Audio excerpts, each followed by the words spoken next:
Next দিন দুপুর থেকে ভিডিওগুলো ক্যাপচার করেছি।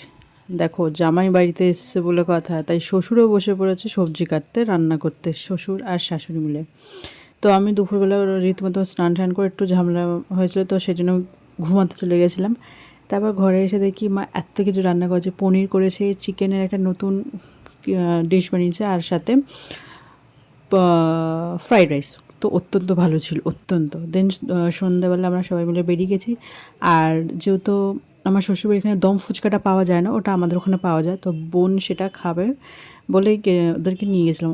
আমি বলেছিলাম যে আমাদের ওখানে দম ফুচকা পাওয়া যায়, তো সেই জন্য 1 প্লেট পাপড়ি চাট, 1 প্লেট দম ফুচকা, 1 প্লেট দই ফুচকা নিয়ে আমরা খেয়ে বাড়ির দিকে আর কি রওনা দেবো। কারণ আজ আমরা যাবো বাটুলদের বাড়িতে ডিনার করতে। মাসি ডেকেছিল। বাটুল মানে আমার ওই ভাই, মানে মাসির ছেলে। তো ফুচকা খেয়ে সেই রীতিমতো আমরা বাড়ির দিকে রওনা দিলাম, মানে ডাইরেক্ট আর কি মাসির বাড়িতে চলে যাব। তো একটু বৃষ্টি ফিষ্টি হওয়ার কারণে আমরা আটকে গিয়েছিলাম।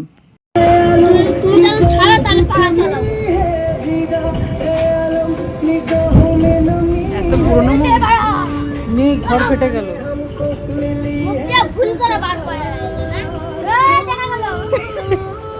গানটা চলছে, কপিরাইট খেয়ে যাবে।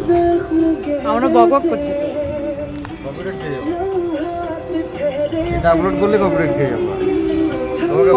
কপিরাইট হলে বন্ধ করে দেবো, ডিলিট করে দেবো। তুমি তো ইউটিউব, আর তার জন্য আগে বলো, প্রথমে খেয়ে বলো কেমন হয়েছে।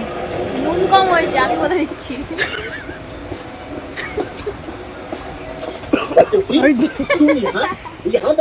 কেমন হয়েছে বাটুল? এই যে আমাদের শেফ, চুলের অবস্থা খারাপ, এত কাজ করেছে।